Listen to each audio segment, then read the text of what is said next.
Hello and welcome to Zestology, the podcast all about energy, vitality and motivation. I'm Tony Wrighton. Now, question, what are the supplements that you take on a daily basis?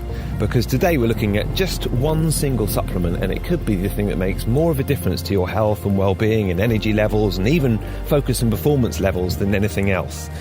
If you're someone that suffers from, and there's a whole list of complaints that magnesium can help with, but if you're someone that suffers from anxiety, sleep disorders, panic attacks, dodgy back, dodgy knee, even more serious stuff, heart stuff, then it turns out that magnesium, yes, magnesium, is pretty much the number one supplement on the list that you should try, and you need to be taking the right magnesium as well. And Dr. Carolyn Dean is the right person to tell us about this, because she is the world's foremost expert on magnesium. She's a very nice lady as well. She's been on Zestology before, and I'm really thrilled she's agreed to come back. One of the problems with magnesium, and one of the reasons that I wanted to have her on, is that if you take the wrong type of magnesium, you can have a very socially awks moment. I'm not going to tell you much more about that now. All right, I'll tell you a little bit more. If you take the wrong magnesium, it's a massive laxative. So don't just go into your local health food shop and buy the nearest magnesium, because to be honest, especially if it's a basic health food shop, that's probably not going to be the right magnesium for your belly. Dr. Carolyn's got a few suggestions though, and there are loads of good types out there, and I've learnt a lot more about that from interviewing her, and hopefully you will too. So if you don't already supplement with magnesium, you may well want to. You may well be rushing off to buy some after listening to this podcast, and if you do already supplement with magnesium, you might be changing your magnesium, I guess, or not. She's great anyway, Dr. Carolyn, and as I say, pretty much the world's foremost expert in magnesium. So here she is, Dr. Carolyn on Zestology. Well, we are recording now. Carolyn, thank you very much for agreeing to do this interview again. It's lovely to talk to you again. Great to talk to you too. Actually, I just did a conference via Skype up in Scotland, so I'm infiltrating the UK as we speak. You are. You're getting your message out there loud and clear. And actually, you know, it's funny because obviously the interview that we just one of my first ever podcasts that we did almost 3 years ago, and I feel like awareness of magnesium as something that could really help. Is increasing somewhat. So perhaps this is all part of it. Do you feel that over the years people are becoming more aware of the fact that magnesium could help them?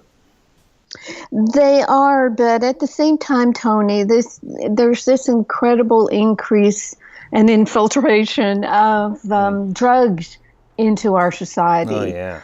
You know, the busier people get, the more stressed they get, the more they're being told that they're deficient in drugs somehow. And, I mean that facetiously, but people are taking more drugs, which means they need more magnesium, because when you're taking drugs, they all have side effects. I mean, in the U.S., the average number of side effects for any major drug is about 150.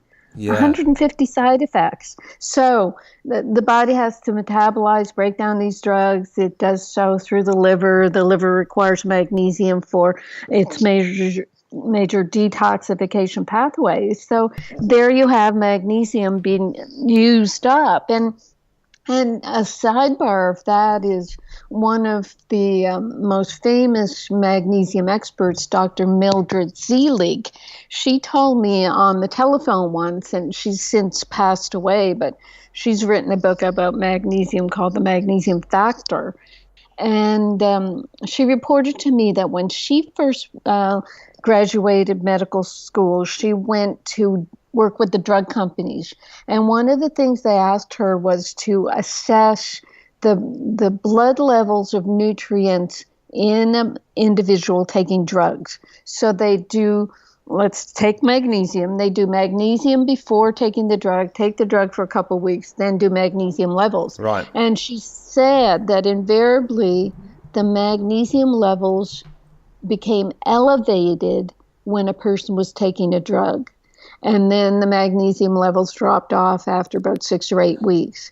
Now, would that not be a good thing?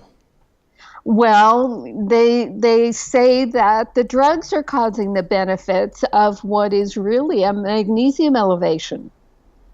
Oh, right. Yeah, because the drug companies, they didn't want to hear what you had to say. They didn't acknowledge that this was happening, and so it never got into the literature. And then, what I take from that is, after 6 or 8 weeks, there's so little magnesium left for the body to pull out of storage to try to deal with these toxic drugs, that then the drug side effects start escalating rapidly. And that's why most studies are only 6 to 8 weeks when the benefits of the magnesium are seen. Now, this is all kind of theoretically what I'm thinking from what Dr. Zelig told me, but it kind of makes sense because we have so many drug side effects. We have drugs now that are combined with fluoride, where the fluoride will bind with magnesium, make the magnesium in the body unavailable. And then this magnesium fluoride, it's a brittle compound. It's a known magnesium fluoride compound, and it deposits in tendons and in joints and bones.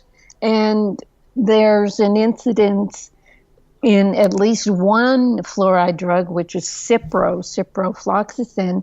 There's a high incidence of tendon rupture. So, can we exclude the fact that fluoride drugs can make magnesium fluoride, which binds up in tendons, and then, an athlete especially, doing his or her stretching, etc., gets a cold or a flu, asks for or is given Cipro, and they keep up to allow them to keep up their exercise routine, and then they go and stretch their tendon and snap it. Now, Dr. Carolyn, this is why I wanted you on my podcast again. You're just so full of enthusiasm on your subject and and knowledge as well. But I just wanted to back up for a sec, because there might be people listening to this who haven't heard the first podcast. What's the big deal about magnesium, people might be saying, and why supplement with it when you could do what all our ancestors did and go out and eat food for all your nutrients instead? Okay, let's answer the second one first. Magnesium has been farmed out of the soil. All the studies and tests now. Is that true? Yeah. And the U.S. Department of Agriculture, they say that 100 years ago, we were able to get about 500 milligrams of magnesium in a regular diet. Now we're lucky to get 200 milligrams. And magnesium, the answer to the first part of the question, magnesium is necessary for the activation and function of 700 to 800 different enzyme systems in the body. So that means it's catalyzing most of the chemical reactions in the body.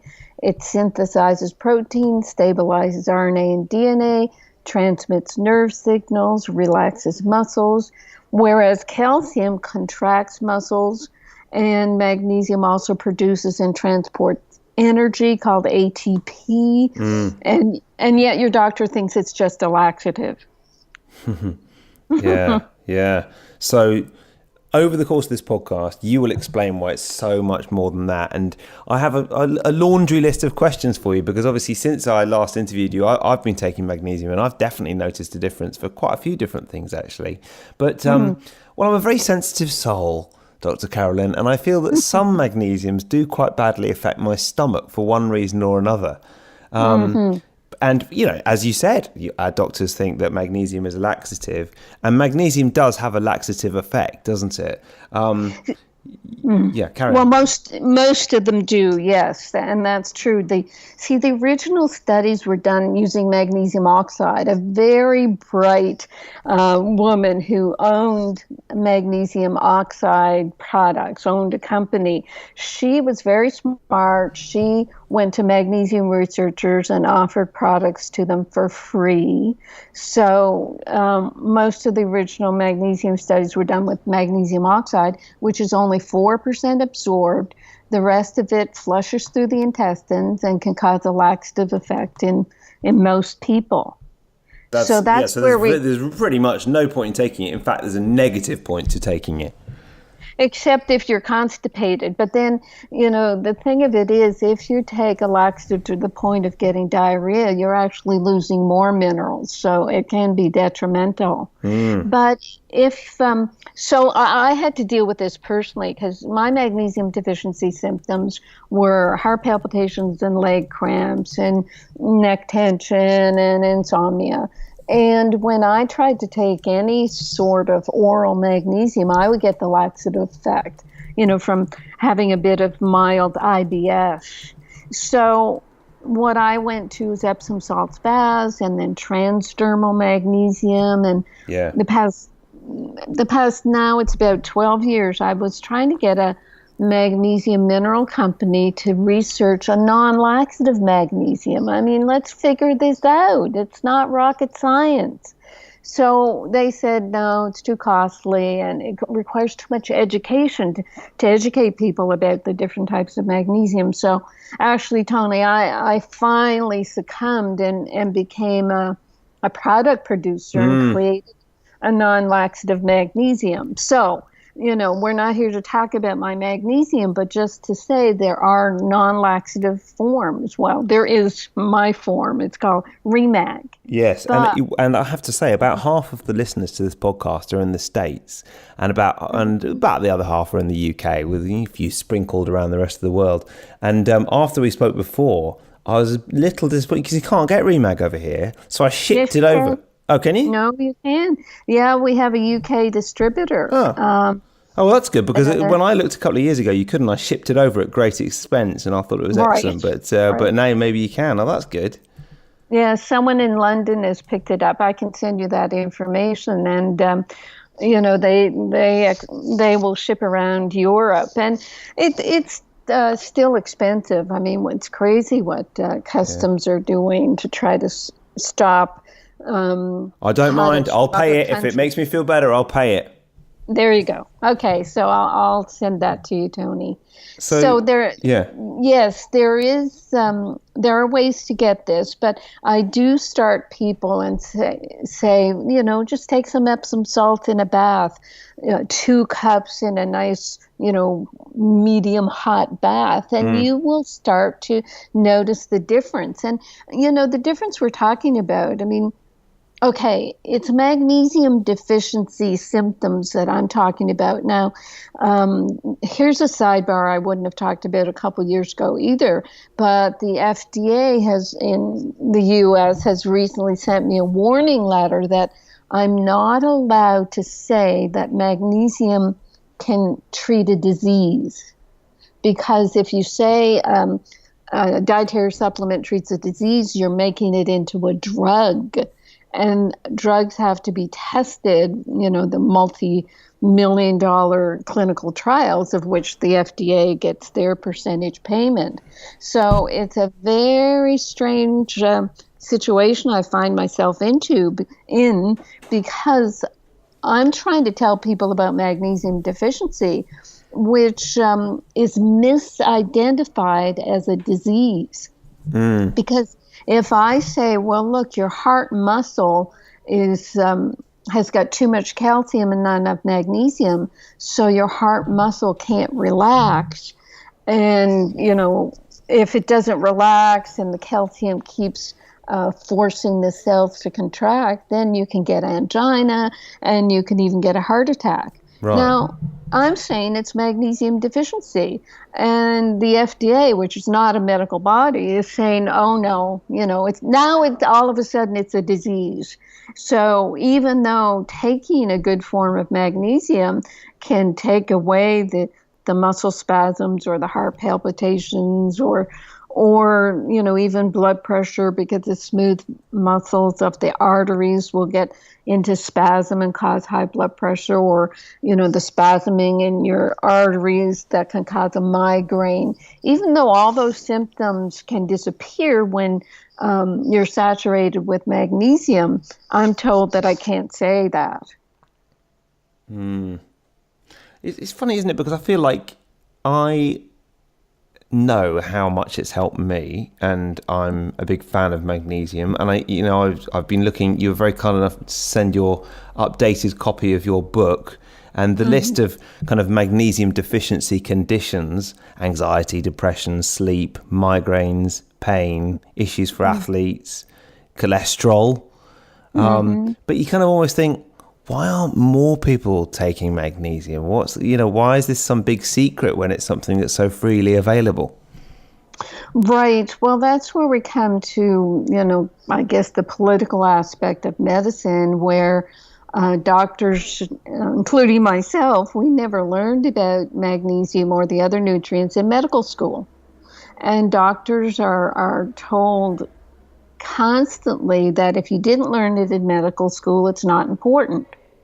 So medical school has been designed to teach doctors how to identify disease symptoms and label them a disease and find the drug that treats the disease symptoms. So there's never anything about looking at how the nutrients can help a person. I mean, my example is when you look at the Krebs cycle, and the Krebs cycle creates our ATP, the energy molecule of the body.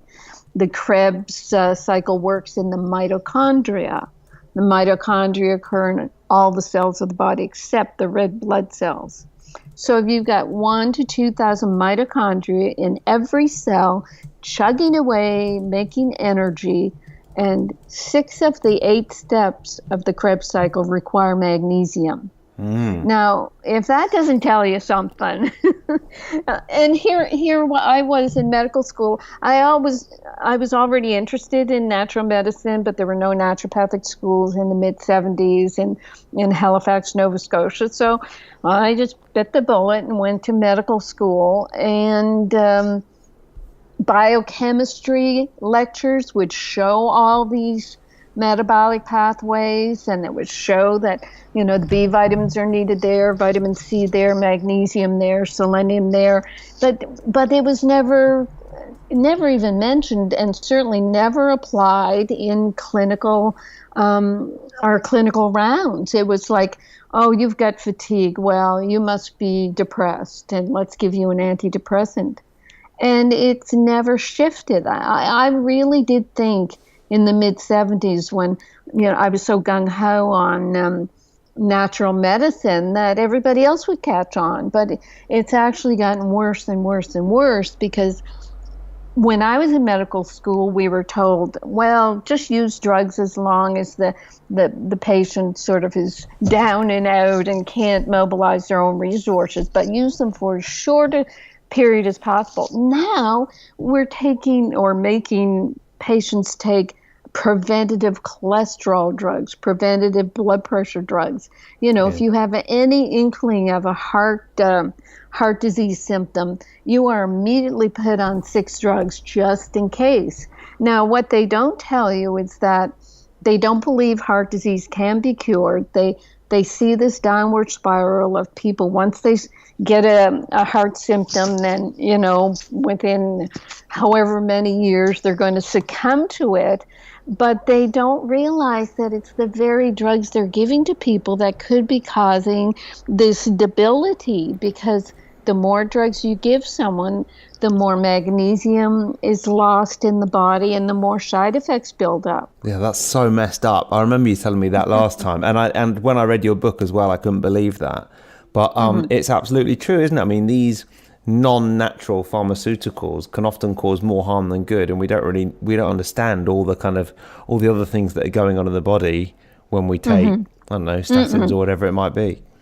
No, it's even if you look at something like antibiotics, you're supposedly that antibiotic is going to find the one bad bacteria in your body and kill it. But that's just stupid, because these drugs will kill every bacteria and set up the body for the growth of yeast. And even to this day, doctors don't recognize the yeast overgrowth syndrome. Well, how can magnesium help with that? Well, what's interesting about magnesium is it helps to detoxify the yeast toxins that are created. So, yeast will actually form about 178 different toxins in its life cycle. And there are alcohols and aldehydes. There's one called zymogen that helps Are we talking stimulate about Candida or something like psoriasis. that as well? Yeah, Yeah. we're talking about Candida yeast overgrowth, exactly. So all these toxins are formed, and then that's what will cause people to have a foggy head or chronic sore throat, or their immune system is deficient. There are many symptoms with Candida or yeast overgrowth. And magnesium does help to detoxify, gives people energy. I say, well, you take magnesium when you have any set of symptoms, but with yeast overgrowth, it gives you enough energy to do your yeast-free diet and, get on a good probiotic and maybe eat some more garlic. So basically, magnesium is the underpinning of your energy, your structure, for bone structure even. Bone, we think of it as mostly calcium, and it is, but if you don't have enough magnesium, your bones are brittle. You just drop a calcium bone on the sidewalk and it'll shatter. But if it has enough magnesium, it's flexible enough to avoid breakage. Right. Now I've got my list of questions for you, Carolyn, which is since we last spoke, and obviously you were singing the praises of magnesium. One of the things that I have discovered, and I actually partly discovered it through the genetic testing, the 23andMe genetic testing, and partly just once it was kind of in front of me, I was like, oh, that makes sense. And that's that I've kind of got a bit of a sensitivity to sulfur. And as part of that would be kind of chlorine. And so I was wondering about, because a lot of these, well, the Remag, for example, and one of the chlorines that's supposed to be the magnesiums that's supposed to be quite good is magnesium chloride. Would that have would that have a negative impact on someone if they are a bit sensitive to sulfur? No, they're that's a different molecular structure and configuration. Chlorine and chloride. It's when magnesium chloride breaks down in the body, like with Remag, we stabilize the magnesium ions and they go into the cells, and the chloride just binds because sodium chloride, in the salt in the blood, the saline is a sodium chloride. So, and with chlorine, we're thinking of chlorine gas, not the chloride component of salt. Right. And, it's hard to, you can look these things up. I mean, you can Google chlorine versus chloride. Yeah. And it will give you that, the difference there. But I know people, they're so into this, what they call biohacking. People just get on the internet and look at these names and think, oh my gosh, I think you might be referring to me when you talk about biohacking, Carolyn. But I guess I was worried about it because I do have such a sensitive stomach when I take various forms of magnesium, and so I was kind of considering whether that would be a sensitive. Oh, I told you I'm a sensitive soul. Yes. Well, and I was the same way until I used my Remag, or we even have a Remag lotion, for example, that people can put on their skin, who, especially for kids who don't want to take anything that tastes a bit different than just plain water. So, yeah, there are people who are sensitive. But what's interesting about this sulfation business is it's a major detoxification pathway. And some people, if they have blocked sulfation pathways, they can express more toxicity. So it's important to, keep a stricter diet, do more gentle forms of detoxification. So it's interesting. I'm not that keen on the 23andMe because it can set people up for, like a fear-based analysis of their body. It's like, here are your top 100 genetic abnormalities. And what are you supposed to do with that? Well, I agree. And actually, I think the information that 23andMe gives you, it is a little bit kind of, you're right. Oh, well, you've got a very slightly increased risk of Alzheimer's. Thanks, but what next? But then there are some other things, like the whole methylation stuff is really fascinating and obviously a very young field, but I feel like that is an area that can be really helpful from the genetic testing. Right, and the methylation, that's huge. I've written about that, and it can be related actually to mineral deficiencies. If you don't have enough magnesium, your methylation pathways don't proceed as well as they should, and we've known about that for decades in naturopathic medicine. And one of my products, Realign, I made sure I had methylated bees in that product because you really need to support, as you say, liver detoxification and methylation. So because you have sulfur problems, if you also have methylation problems, and it is important to take methylated bees, but not in the high doses that most doctors are recommending. That's another thing that's going on that's very frustrating. If I can just leap over to vitamin D, for example, we began to say that too much calcium was a problem. There are studies in women taking calcium supplements where it's showing that they have a higher risk for heart disease because calcium precipitates in the body and can be causing precipitation in the arteries, heel spurs, kidney stones, gallstones, breast tissue calcification that's misidentified as cancer. So there's all kinds of problems with calcium. Now, another sidebar is if you have enough magnesium saturation, magnesium will help dissolve calcium. It can even dissolve calcification in arteries, in the carotid arteries and coronary arteries.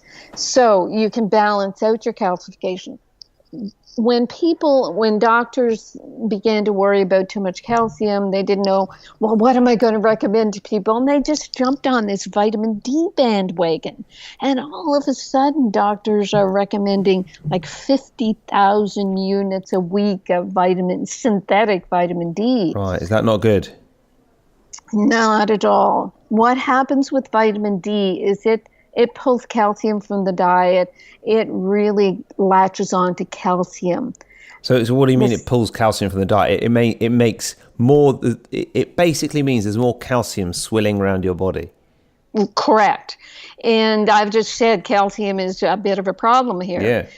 The number 2 problem with the high-dose vitamin D is vitamin D requires magnesium in order to turn it from an inactive supplement into an active vitamin D in your body. So the higher amount of vitamin D you take, the more magnesium you will divert from taking care of your heart and your muscles and everything. You'll divert it to the vitamin D metabolism. And I get feedback constantly. As soon as this started, this high-dose vitamin D supplementation, and by high dose, I mean anything more than 2,000 units a day. And people would start emailing me, oh, I thought my magnesium deficiency was all taken care of. I started vitamin D and all of a sudden my blood pressure is back. I'm getting angina. My kid has seizures. I've had an 8-week migraine and all these magnesium deficiency symptoms. So clinically it bore out. And, along the way, the past year, I've been noticing more studies saying, well, actually, vitamin D may need magnesium, and maybe magnesium is actually more important than vitamin D. So it's gone through this crazy fad stage of everybody needs vitamin D to now recognizing some of the side effects. What about sleep and magnesium?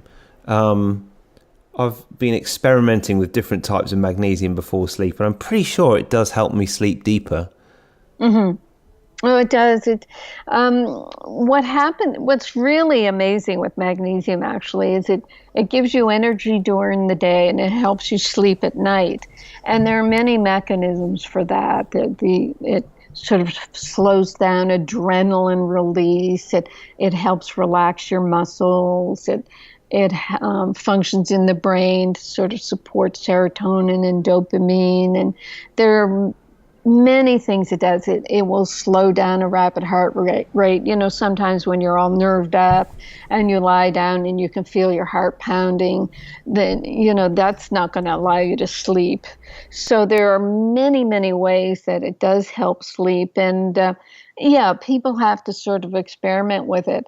I know when people start a magnesium, they often hear it's good for sleep. They might take it right before bedtime, and it might energize them in the beginning, because if you're all of a sudden opening up 700 to 800 different enzyme pathways, you might be feeling a bit revved up.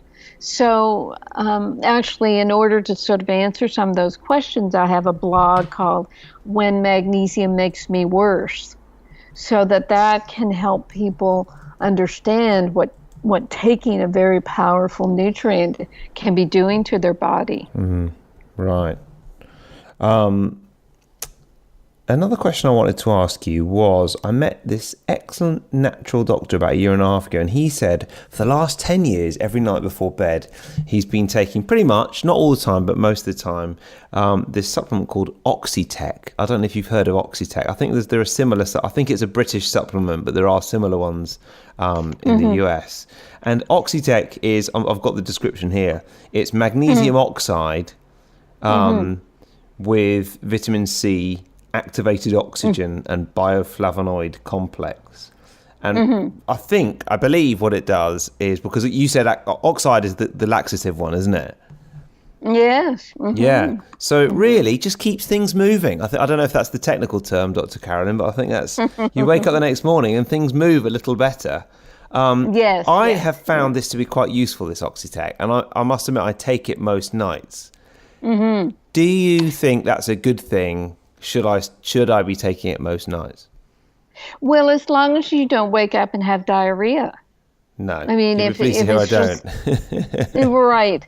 You know, it's going to help draw more water or fluid into the bowels and give the bowels a little more lubrication, shall we say. So it just means you're not going to have a hard stool. You'll have a looser stool. But, you know, I guess my thinking on it is, I'd rather take a magnesium that gets into my cells and does cellular function. I mean, if you're taking a magnesium just as a laxative, hardly any of it is getting absorbed into your cells and doing all those 700, 800 different enzyme functions. So to me, maybe it's a bit of a waste. And, what I had to educate people about my Remag, when I say it's non-laxative, and people say, well, I want the laxative effect. And well, sometimes needs must, Dr. Carolyn. Sometimes you need it. Oh, I know. I can remember my mom and her sister going on and on and on about their bowel movements. I mean, it's very important. But what happened with the Remag, the non-laxative Remag, is it helps the cells function properly so that the intestinal wall that's surrounded by muscles, these muscle cells were functioning properly so that the peristalsis of the intestines was normalized and you had a good bowel movement, just because everything was normal rather than kind of forcing a laxative effect. And is that because is it ionic? The Remag is ionic. It's a stabilized ion of So is that why it works? Because it's like a very small or high concentration of parts per million. Is that how it works? Right. There are a number of ways it works. I've visited the plant, of course, where it's made. There are 18 steps involved, and it's broken down at first into picometer size, and Yeah. then it's stabilized ionically. And breaking it down, I mean, people say, well, ions are small anyway. But what proves the tininess of this REMAG is you can't see it under an electron microscope. There's nothing there. I mean, the Wow. taste is there, the activity is there. You cannot see anything. It is so. It's not even that it's dissolved, because you can see dissolved solids. And also So is that the definition of picometer? Well, picometer, it's the picometer. size. Yeah. Okay. It's a size. What is it? One millionth of a meter. I'd have to look it up, but it's beyond Avogadro's number. It's tiny. And that's what the body wants. Now, what was fascinating to me is other work I was doing. There was a veterinarian who I was working with, and he was having great results with minerals that were tiny. And he told me that in the soil, the plant rootlets will only absorb the ions of minerals that are picometer in size. So the soil activity, if it's diminished by, I was going to say drugs, but the chemicals that agriculture uses, the pesticides and herbicides and everything, well, they kill the worms, they kill the nitrogen-fixing bacteria, they kill everything in the soil. So the worms are no longer eating the soil and breaking down the minerals and pooping them at the other end in picometer size. So the plants aren't picking up this picometer minerals. Now, if they did pick up the picometer minerals and we ate those plants, we would be getting our 500 milligrams of magnesium a day, but we aren't. And what the mineral industry did to try to say, oh, well, we'll make it like plants. They chelated minerals. They said, oh, well, we'll just attach it to something like a taurate or an amino acid, a glycinate, and that'll help the absorption. But no, what it does, it gives the body something else to try to break down before you can get absorption. And absorption still occurs only in the ionic state when these minerals kind of disassociate, but then they'll immediately associate again because they're charged ions and they love being, bound up together. What the REMAG does is, being a stabilized ion, it stays separated from the chloride part of the compound or anything else. It stays separated long enough to just shoot into the cells. Dr. Carolyn, you really are so passionate about magnesium. It is. Oh, there are other things in my life too, Tony. No, it's just magnesium. There's nothing else. You're in Hawaii, aren't you? I'm in Maui. I'm in the best island in Hawaii. Wonderful. And how much magnesium have you had today so far? When I wake up, I take half a teaspoon, which is 150 milligrams. And during the day, I'll put a couple of teaspoons of REMAG lotion on me. And then at night, I take another half teaspoon. But when I first started, actually, I was taking 4 teaspoons a day, which is 1,200 milligrams, because I was so deficient in magnesium. That I needed that much to saturate myself. And then what was interesting is it did take a year and a half, I started to get the laxative effect with this non-laxative magnesium, because the fail-safe of magnesium is that when your body's saturated, you will get the laxative effect to protect you, unlike calcium, which builds and builds and builds and is causing all this calcification. They're even identifying calcification now is more important than cholesterol in the body, because it's the calcification that creates these immobile plaques in the arteries that are causing heart disease. So with the magnesium, that gets rid of that, but you would get a laxative effect if you have too much.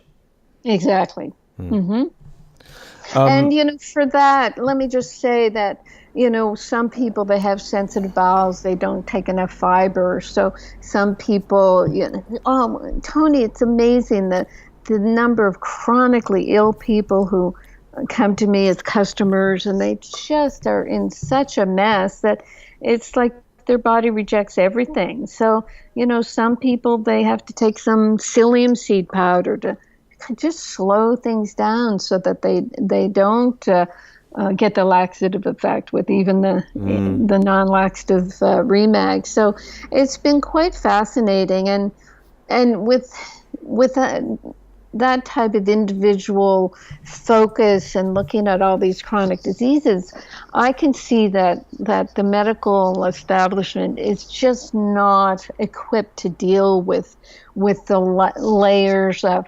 adrenal exhaustion and thyroid problems, hypothyroidism or Hashimoto's, and, early menopause and the chronic allergies and the gut imbalance. It's overwhelming. But what, I tell people, I've been at this since the mid 70s, or actually even before, because I was reading all the health books. But I really have narrowed it down to mineral deficiencies, especially magnesium, and yeast overgrowth as the two main causes of chronic disease.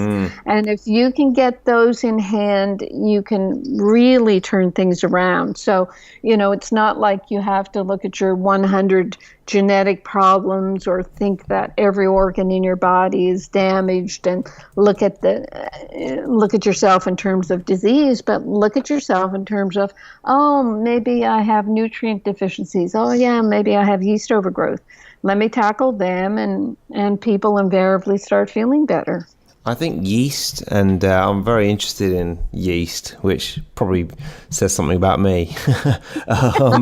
But that's a whole new topic. We need to do a separate podcast on that. I would love to talk to you about that, and about Candida and how it's kind of. It doesn't seem to be that acknowledged by the medical community. Am I right in saying if you're a doctor and you do your medical training, they basically say that Candida doesn't exist?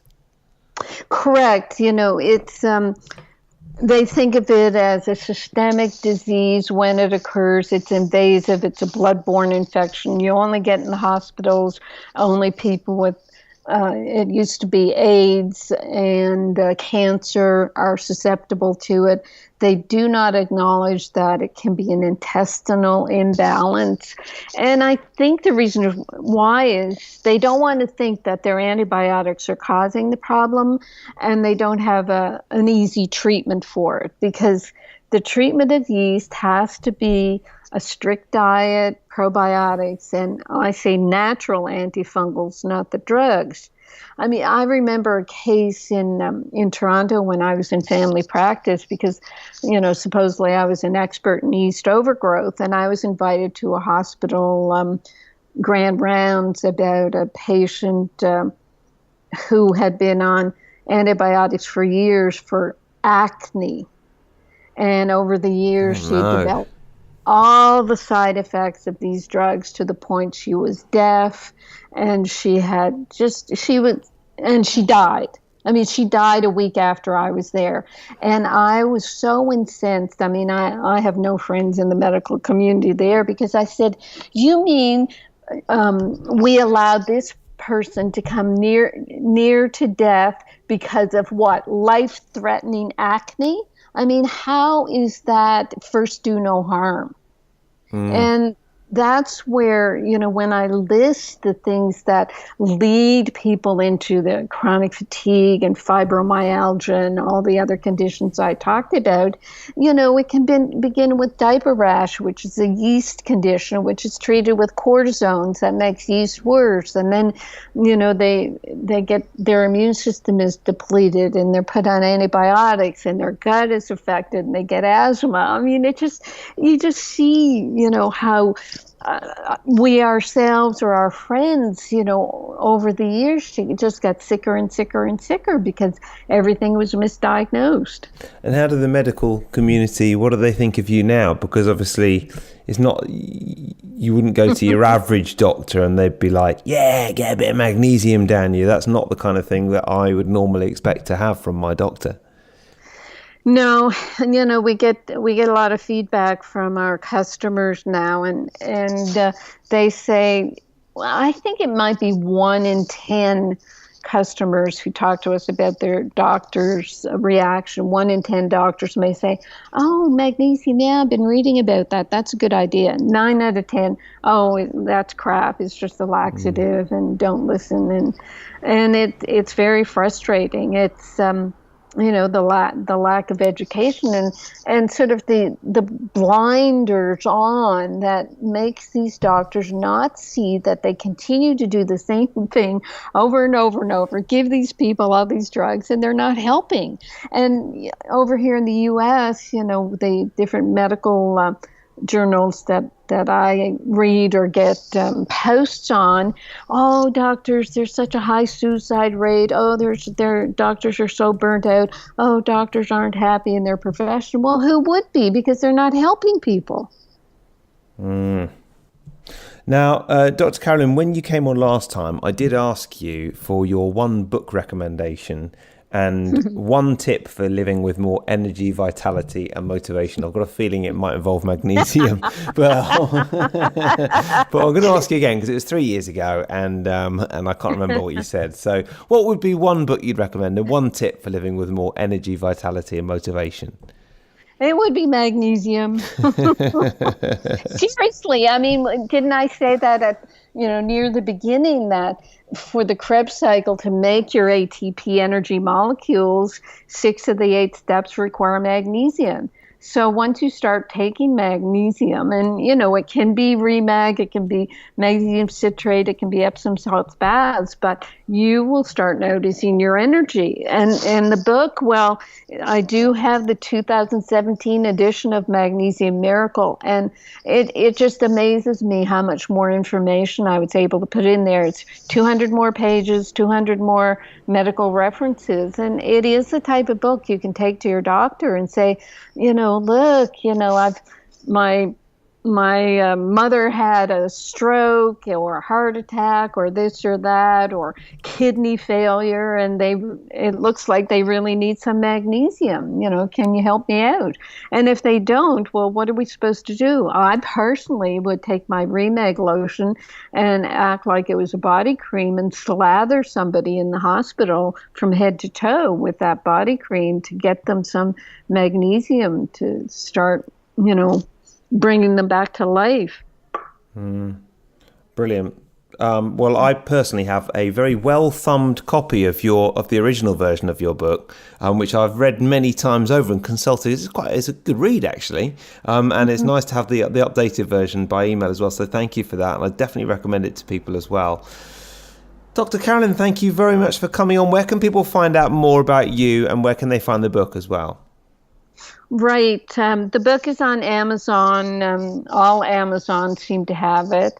And it's a good price, too. I know Amazon, gosh, they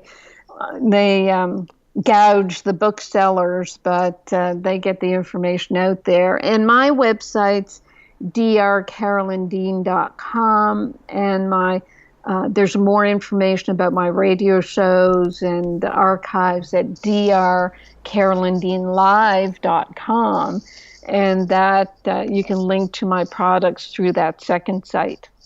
Lovely. Dr. Carolyn, it's really great to catch up again. Thank you so much. Oh, thank you, Tony. It's wonderful to be with you. You've got a great radio voice, and I enjoy hearing it. Well, thank you very much. It's lovely to talk to you, Dr. Carolyn. We'll do another one on Candida at some point. On my favourite topic, yeast. Yes, exactly. Okay, Tony. Aloha now. Thanks to Dr. Carolyn for coming on Zestology, and thank you for listening to it as well. Remember, there are 2 a week at the moment, 2 Zestologies a week coming out, because the main one is like the interview one, and then a little 5-minute one on a Friday, which was called New Stuff Friday, but now is not called New Stuff Friday because that was a working title and it was a bit shambolic.